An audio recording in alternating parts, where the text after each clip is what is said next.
Hello， 咁多位家長大家好啊！咁我係 Howard 啦，英式教育嘅顧問啦。咁今日好榮幸咧，我哋請到喺英國遠道而嚟咧，一間好出名嘅男校，咁啊叫 Loughborough Grammar School， 咁佢哋咧 Boys School 全男校嘅，係啦，咁咧就會同我哋一齊去分享啦。咁我身邊呢位咧就叫 Lauren 啦，係啦，咁佢就係佢學校嘅女收生主任啦。咁我嘅今日咧就會主要想講下學校一啲特色啊，同埋點解會想揀男校咧喺英國讀書。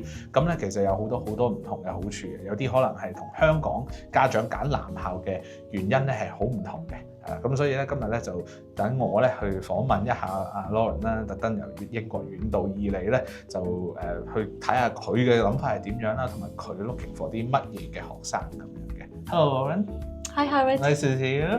Thank you. It's a bit of a rainy day today, but it doesn't stop us, you know. No, absolutely not. And pleasure to have you in our office again. And we have been helping a lot of students go to LGS over the years. You know, I'm just telling the parents in the just now about your school's background a little bit, and I think. Of course, you're more familiar with the features of LGS than me. So best if I can ask you to give an introduction about LGS. I know it's an all-boys school. I know it's situated in the city of Loughborough. But what we want to know is why boys will want to go to LGS and what is so unique about the school, please. Yeah, thanks Howard. Hi everyone. So Loughborough Grammar School, or LGS, was actually founded in 1495. Wow. So it's one of the UK's oldest independent boys schools. Wow. It's got a really long tradition and history. So pupils at Loughborough Grammar, they actually benefit from, we think, the best of both worlds. So they receive an education centred around the learning needs and preferences of boys, but they actually have multiple opportunities to mix and engage with girls at our neighbouring girls' school, Loughborough High School, because it shares the same campus. So we actually have 2 single-sex schools and 1 co-educational community, and we think that's what makes Loughborough Grammar School really unique. How close are they together? Right next door to one another, share the same campus right in the middle of Loughborough, only 5 minutes into the town centre. Wow, and do they have the same sports facilities, or how do they work together? So boys and girls have the opportunity to study together for some of the A-level subjects.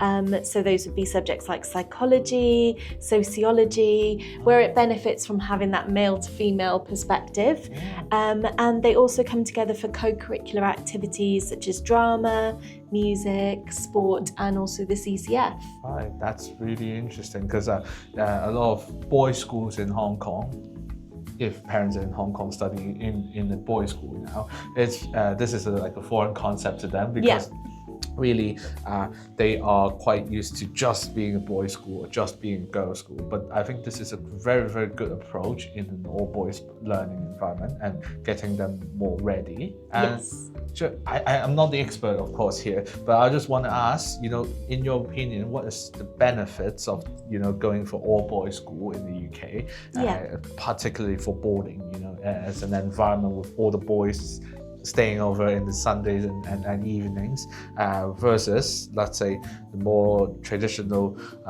kind of, let's say, co-educational schools that a lot of schools are using co-educational instead of all boys. But because there's a lot of parents in Hong Kong who still likes all boys education, I just want to ask what is so unique about your approach and how you teach the boys. Yeah, so I think that specialist boys' schools are specifically known for their academic strengths. And we definitely provide customised teaching methods which are adapted to boys' skills acquisition and development, because boys and girls develop on a different pace, different timescales.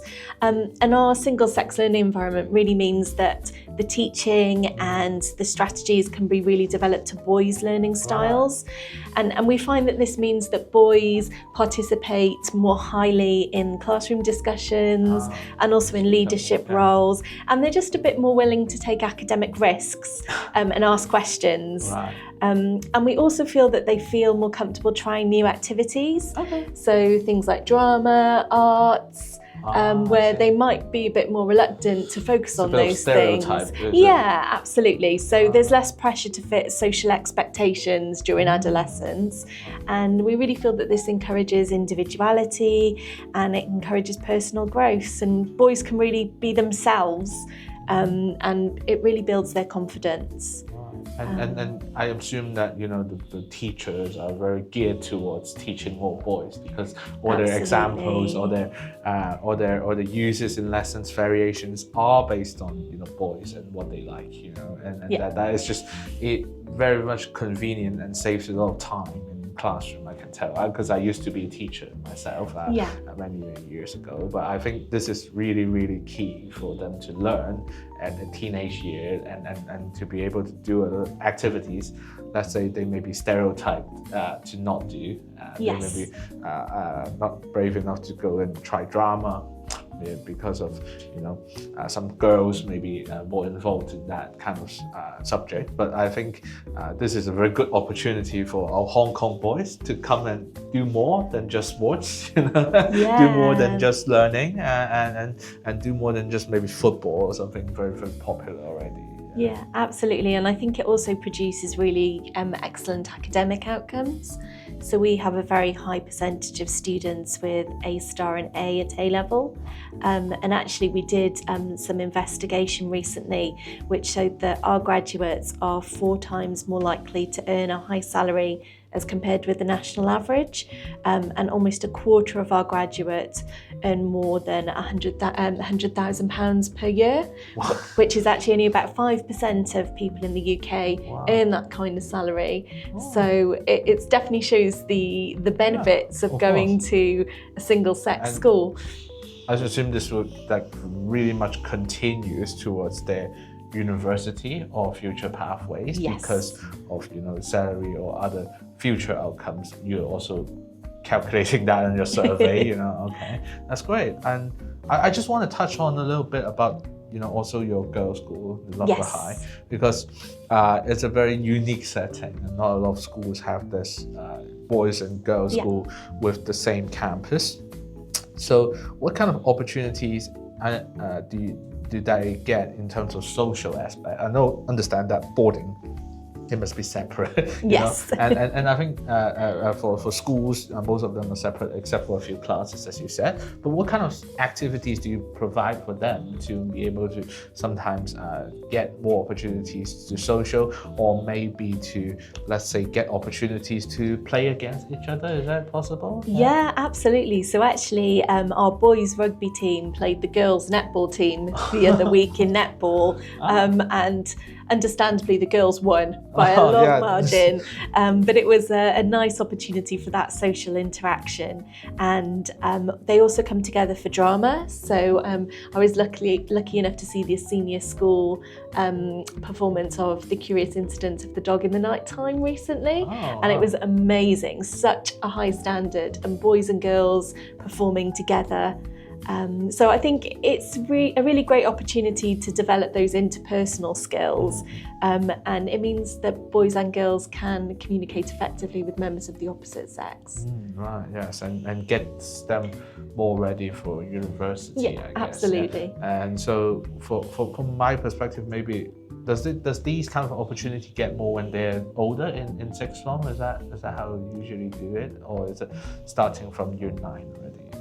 So it's throughout their school career that they have that integration, but I think particularly at sixth form, because some of the A-level subjects are studied together with the girls, they have a bit more opportunity for that closer interaction, and they're probably at an age where that's a bit more important as well, as you say, before university life, for example. So which subject is the most popular for A-level? Like in terms of, I know maths is very popular. Everyone from Hong Kong, they probably do STEM subjects of some kind. Maths or further maths.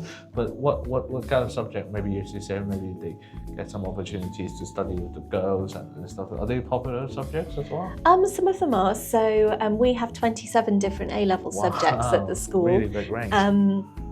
we're very well known for our STEM offering. Yes. So we get a lot of students applying for medicine and science-related disciplines, as well as economics and engineering and mathematics courses. But I think, there's a huge range of opportunities for students to study different subjects. Yes. And, we have some of the girls who want to study maybe more traditionally male-dominated subjects like design and technology.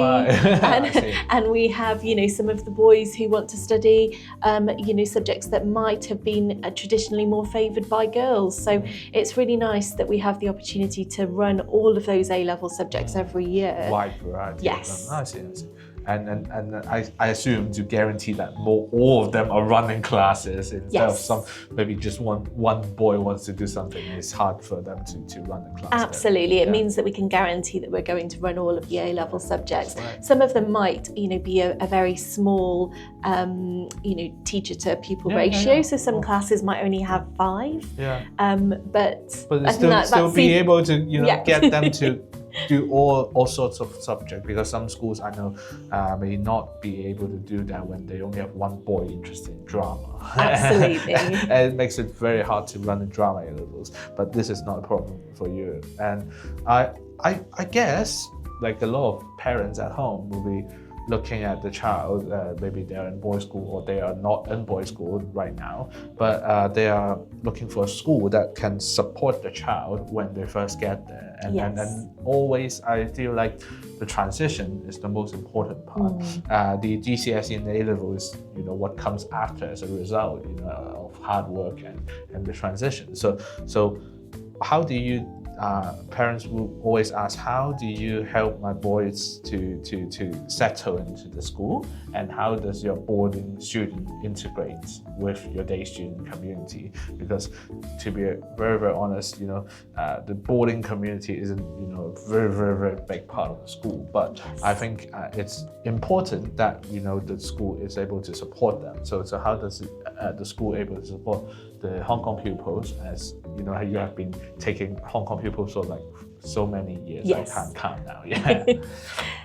So I think, as you say, it's really important to help students settle in quickly. And we have quite a family boarding environment at Loughborough Grammar School. I think in terms of the key challenges when any student comes over to a new country and a new school, the challenges are always going to be the same as for anyone. So, everything is always very strange and different. You don't know where you're going, where the buildings are located, and I think it can feel quite confusing and chaotic at first. But we support with a lot of induction activities. So we have one-to-one meetings with parents and guardians and the students before they arrive. We have a welcome program when students arrive at the school, and then we also have a buddy system. So you'd have a buddy in your boarding house, and you'd also have a buddy in your form to really help you settle into the school and to the learning environment. And dependent on your English language level, we might also try and pair you with someone who speaks your mother tongue. So you have those shared experiences and you have a connection to home, at least for the first few days or weeks.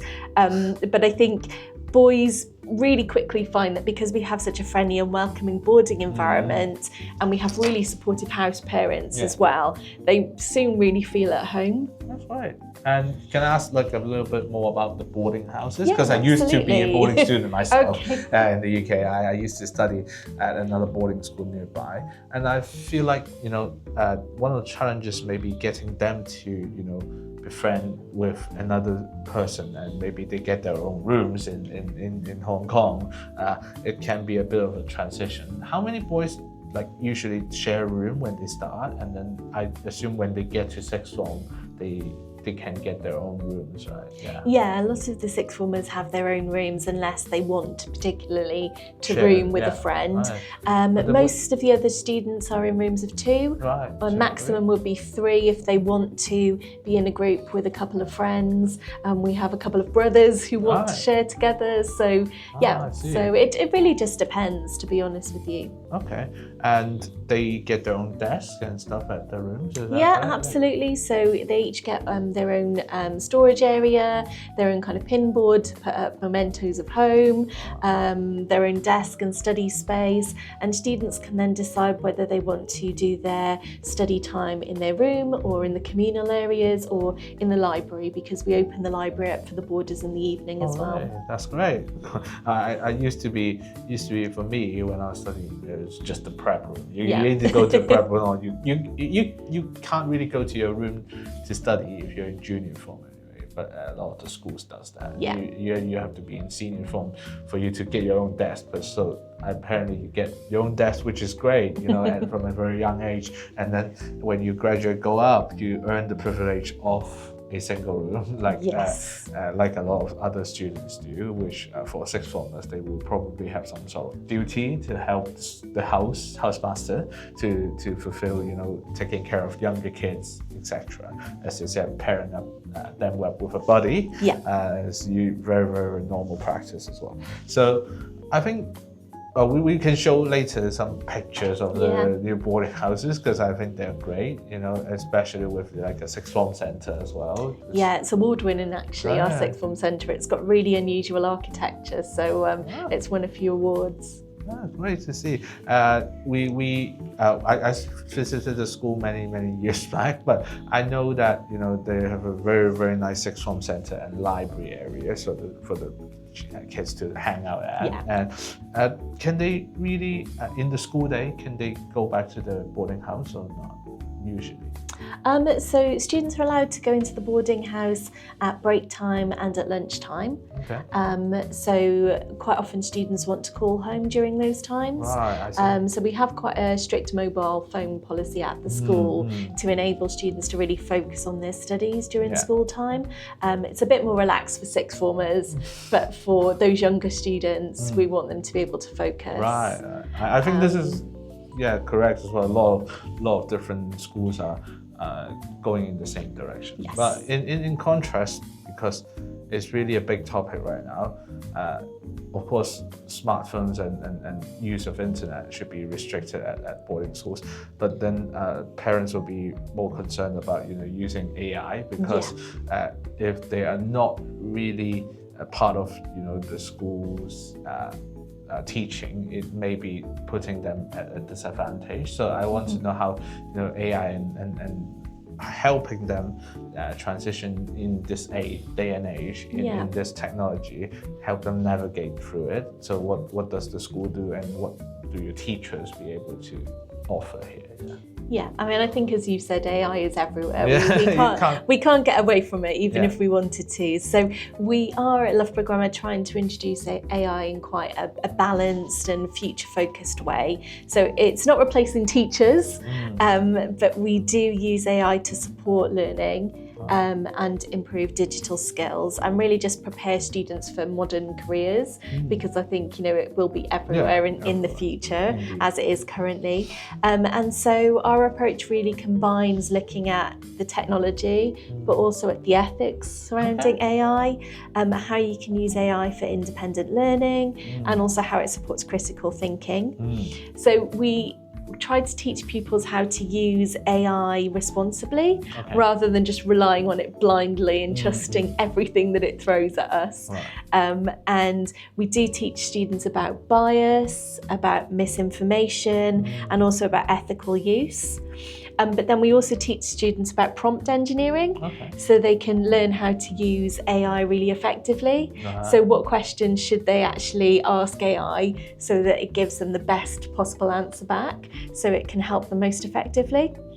So we also teach students about when using AI becomes cheating or this dishonesty. Is very important, because for universities, they do allow AI, but sometimes they do treat plagiarism and dishonesty very, very seriously. Absolutely. I think that's very crucial for them not to fall in that pitfall of getting done for plagiarism when they're in university. Yeah. And I think most importantly, we want students to question AI. We don't want them just to trust it blindly. So it's a tool rather than the truth. Right, yes. Yeah. And so for, let's say, students in the sixth form, are they allowed then to use the AI to help with the work at class, or what kind of projects do they do with AI to help, let's say, for example? Yeah, so we teach students how to use AI, and they could use it as more of a template, and a learning tool, as opposed to creating work on their behalf. Right, yes. So we're using AI as a supportive feature and something we can use to support and it can be taken into the future workplace as opposed to relying on it solely. Right, yes, understand. Yeah, because to be honest, everyone will know you're still doing exams on paper and you're still writing instead of a lot of time using computer for your A-level exams. So to be very frank, for A-level system, it doesn't work even if you use an AI. No.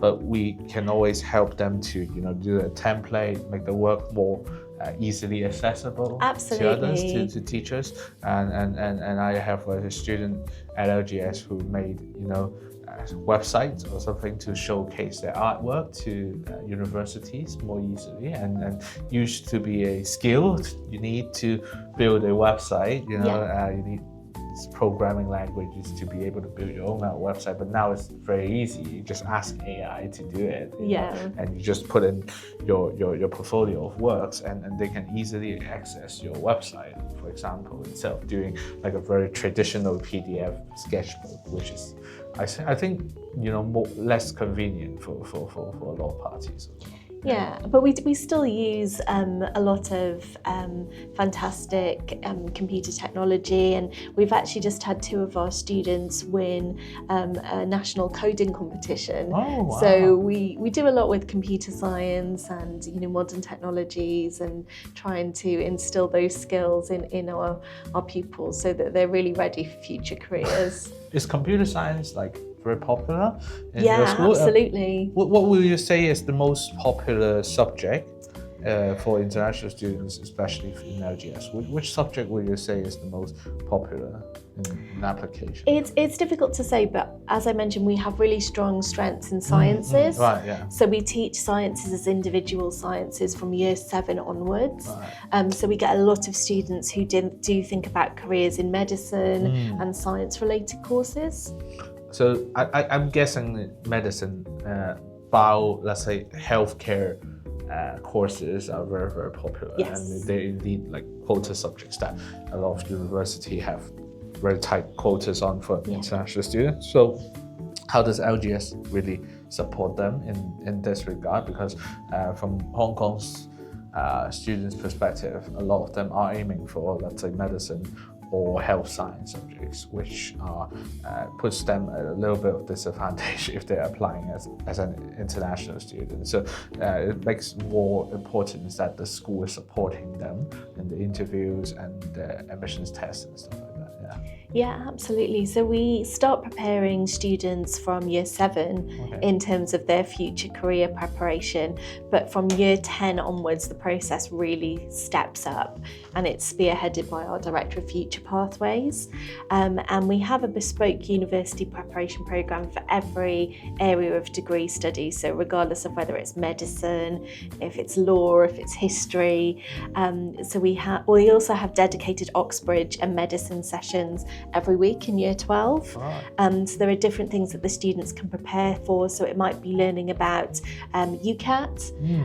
It could be doing MMI practice in terms of the station interview. So yes. For a lot of medical schools in the UK, they will have multiple mini stations, this is the first station, and then you have to go to the second station to answer multiple questions at a very, very tight pace. Yeah. So for some parents who may not know what an MMI is, but the school is very, very ready to train them on interviews. Yeah, and we also do networking sessions for our students. So we have, for example, careers dinners, where students get to come and meet with some of our alumni who are working in a particular field. So it could be law or it could be medicine, and it means that they actually get to experience professional networking. They get to do some breakout groups with people who are working in that particular field, and then they get to have dinner with the people and kind of ask them lots of questions to know if it's the right career pathway for them. Yeah.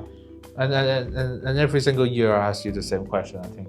Is there any, like, for this year, have you gotten any, like, medicine offers from your international students? Absolutely, absolutely. And, you know, our boarders have some really top offers this year. So our boarders from Hong Kong, we've got students who are going to UCL, KCL, Warwick, Bath, so some top universities. And we actually have about 10% of our year 13s with offers for Oxbridge and Cambridge this year. Oh, wow, 10%. Wow, yeah. Wow. That's very, very, very good figures, because from my perspective, nowadays, a lot of top universities, you know, they will be very, very wary of, you know, what kind of school you came from as well. So, and what kind of preparation have you done outside of A-levels? So, so now the UCAS explicitly ask you to write a section about your, you know, works you have done outside of school and works you have done to show your passion in the subject. So that's why I think the school, other than A-levels, should have, you know, other programs to help them to fulfill something like this. Yeah, and we really help students to understand what these super curricular activities mean. So that really enhances their university applications. Okay, so in your experience, you know, seeing so many students from Hong Kong, what kind of students do you think suit the school best? You know, if they are coming from, let's say, a boys' school background, or if they come from an international school in Hong Kong, or even if they come from a local school background in Hong Kong, what kind of students do you think settle in, you know, and performs the best at the school? So I think we're really looking for boys who want to grab opportunity with both hands. So we really like boys who are keen to try something new, step out of their comfort zone, and embrace all of the opportunities that we offer at Loughborough Grammar.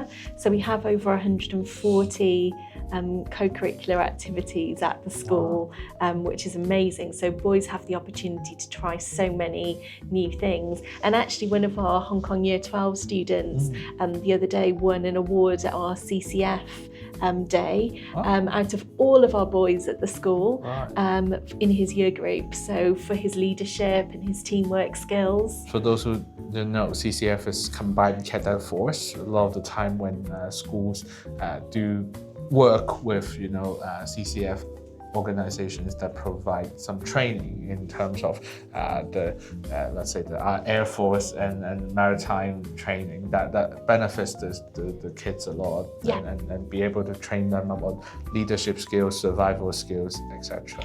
Yeah, so this student doesn't want to go into the military or anything.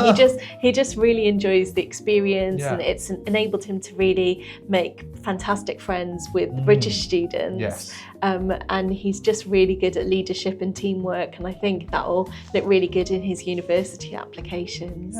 But yeah, I think students have a really wide range of different interests in terms of our Hong Kong boys, and we're just looking for students who are willing to try new things, and who have interests outside of their academic life. And I think those students fit in really well.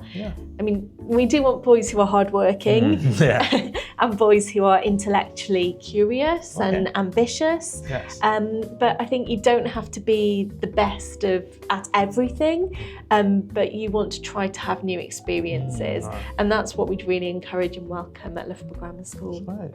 And to be very typical as a parent, or as someone who has worked in this industry with many parents, boys' schools in Hong Kong are very academically rigorous, as do LGS is. So they may be a target of, you know, what you're looking for.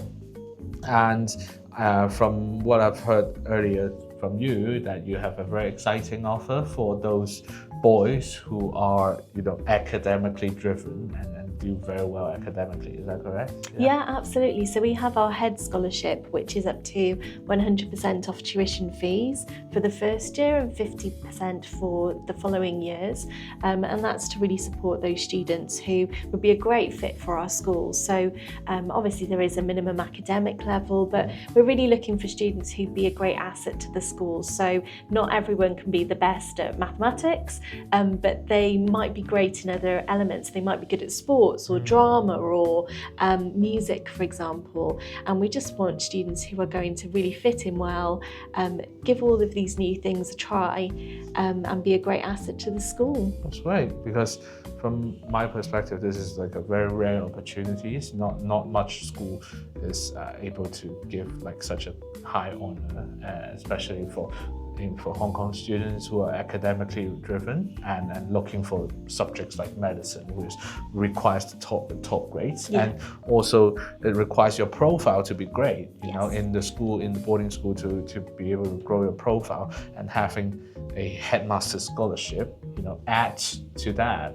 even in terms of the profile sense that you are a scholar of Loughborough Grammar School, which means something to the university's eyes as well. So I think this is an opportunity very, very, very prestigious, that a lot of, if you're studying in boys' schools, particularly, and you're looking for academically top boys' schools in the UK, then you should look at Loughborough Grammar and what they can offer. I've heard very good things about your music department as well. Yeah, it's fantastic. It's a really stunning new music centre, and we've got a collaboration with one of the leading piano companies.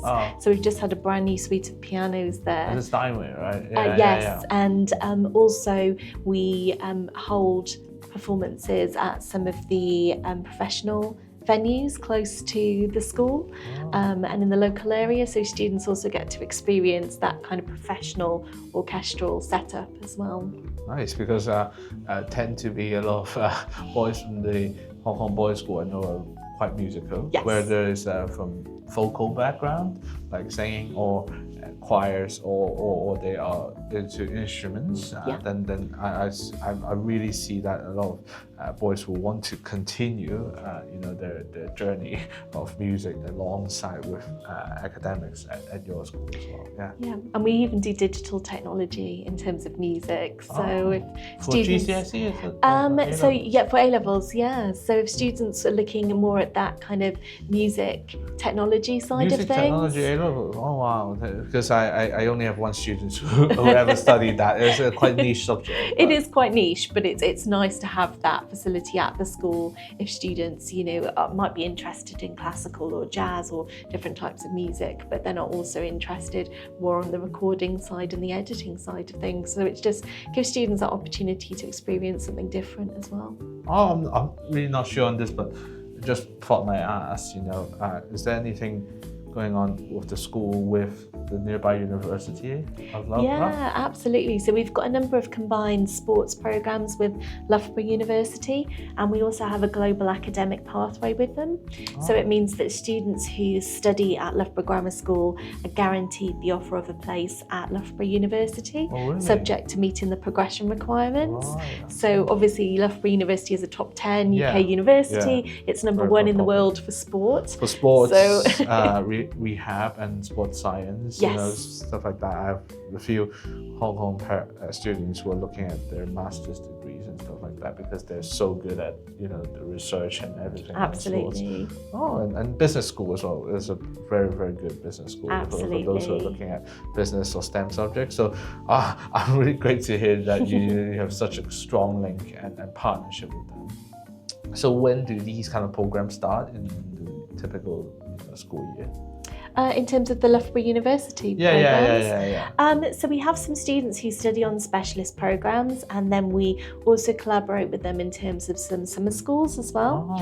And then in terms of the global academic pathway, it's a partnership between the university and the schools. So when students make an application to Loughborough University through UCAS, they would be guaranteed the offer of a place. Oh wow, that is in year 13. Maybe, yes, right? correct. Okay. So they can then plan ahead in year 12. Let's say they want to do, I don't know, sports science, which is getting quite popular as well, or sports therapy, and then they can then apply through these kind of pathways. And we also use their sports facilities a lot as well, because they have top-notch sports facilities, as you would imagine. So quite often our students will actually go and use the facilities, and recently some of our A-level sports students went and actually used all of the analytics machines up at the university and had the experience of using their facilities. Right. Thank you so much, Lauren. Thank you. For your time. And I learned quite a lot today from you as well. We are definitely, looking forward to next time you're in Hong Kong, and we have some potential students who are looking to apply for the scholarship. It's a very, very exciting opportunity. And for myself, next time I'll probably be in the UK to visit and have a film around your school as well. Oh yeah, please do come and visit whenever you're in the UK. Thank you for having me. No problem. Thank you. See you all. Bye-bye.